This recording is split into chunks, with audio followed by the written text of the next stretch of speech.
very, very excited to be driving this car. Now, this is the 2018 equivalent of my car.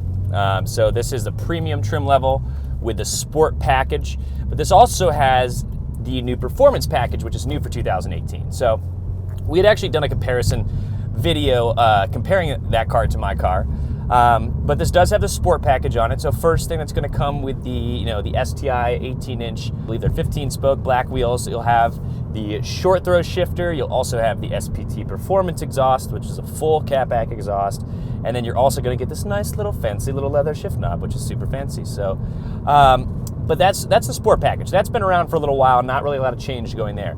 This has the performance package on top of that. So a couple things you're going to know. You'll the outside you have the red painted calipers there, which give it a much sportier look to it. I actually thought about doing that on mine previously. I just never really got around to it. It doesn't do anything except for looks. So I mean, I didn't really feel the need to do that. So and then the other couple things that you're going to get. You're going to have these beautiful, well-bolstered Recaro Racing Seats. These are even more bolstered, in my opinion, than the STI's seats are without the Recaros.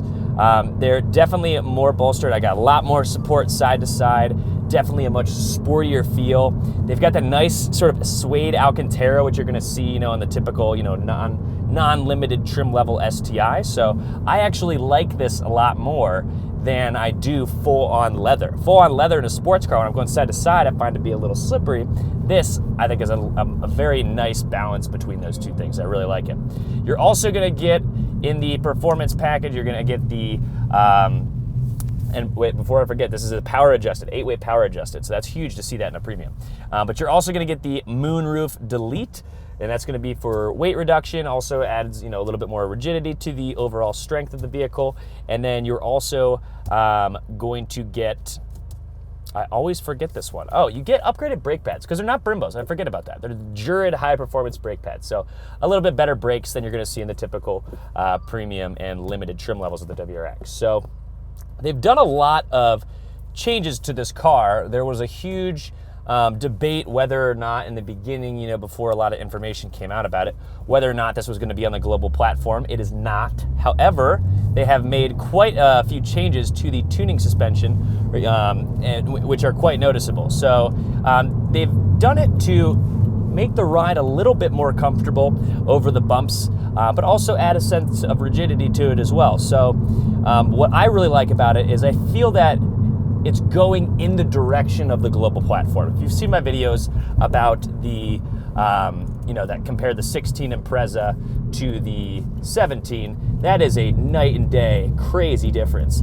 I don't think it's quite like that, quite that intense, but it's definitely going in that direction of a much softer, less road noise sort of feel to the drive here. A couple things I can notice while driving this car based on the suspension is it is definitely a little bit softer over the bumps. If you've listened to any comparisons I've done comparing the WRX and the STI, that was one thing I liked a lot about the WRX, is it was softer, better over bumps, things like that. This is even more so in that field. This is much, much softer. Not quite to the severity of like an Audi S4, but kind of like that, which I really like. They've added a thicker front windshield. They've also added thicker glass to the driver and passenger doors in the front.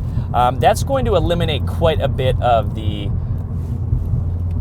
going to eliminate quite a bit of the wind noise. I can still hear the engine. This is the STI performance exhaust. I want to hear the engine, but it's definitely a lot less additional road noise and harshness and things that I don't want. In regards to the shifting, they have done some changes there. You have a new synchro kind of shift pattern here that is definitely, they claim it has less resistance. I definitely feel that. I don't think that they are by any means more precise or anything like that. I don't think it's, more precise, but it feels more solid.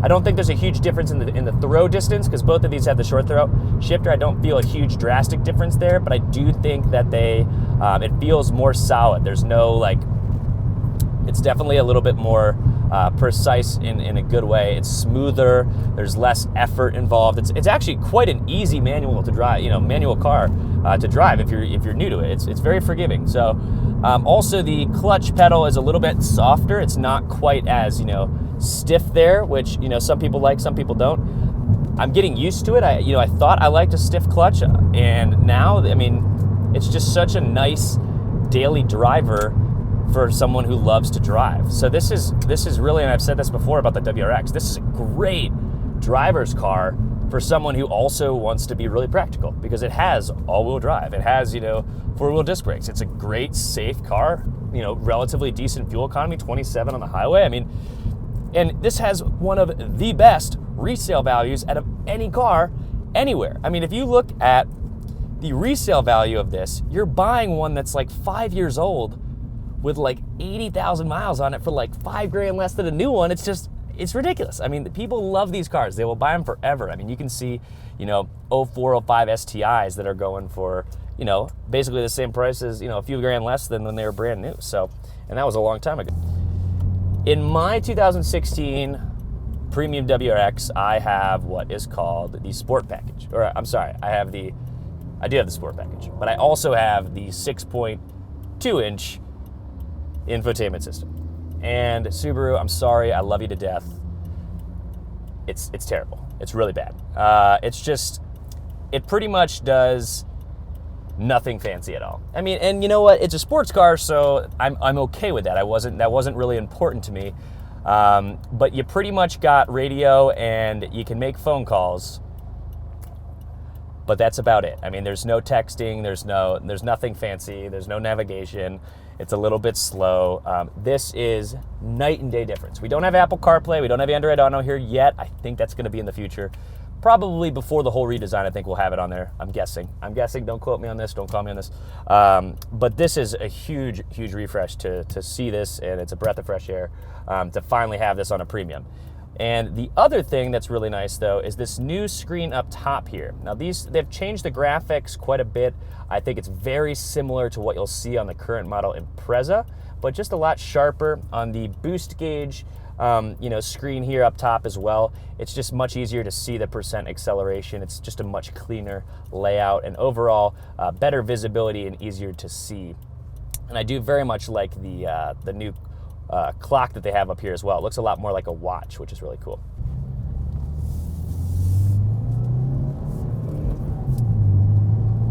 There we go. Much quieter. Much, much, much quieter.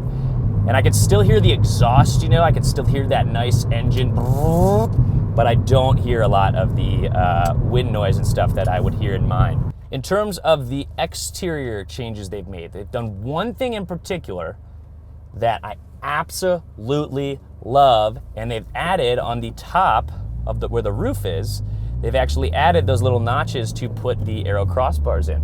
So now you can put Aero Crossbars up here, you can throw a cargo basket, cargo box, ski rack, what have you, just to make it that much more overall practical car, which is just so great.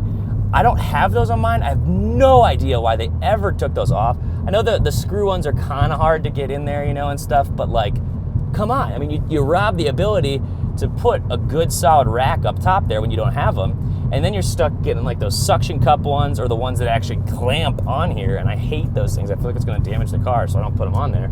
But this is nice because you actually buy Aero Crossbars now for this car, and I think that with a Kurt or a Yakima cargo basket on top of this thing, that is a beautiful. I love it. If you guys are interested, call your local Subaru dealership if you're not in the area, or give us a call. We do have the 2018 WRXs and STIs on the ground now, and we've got tons more that are on their way. So they're starting to arrive at dealerships, and I definitely think if you've been looking for a WRX over the last couple of years, or looking at it for the first time, definitely worth checking out. So if you guys have not done so already, please do make sure to subscribe to our channel. We love all the support that we get from you guys. You guys are awesome. We would not have done it without you. And thanks for watching. We'll see you guys next time on Groove Subaru Today.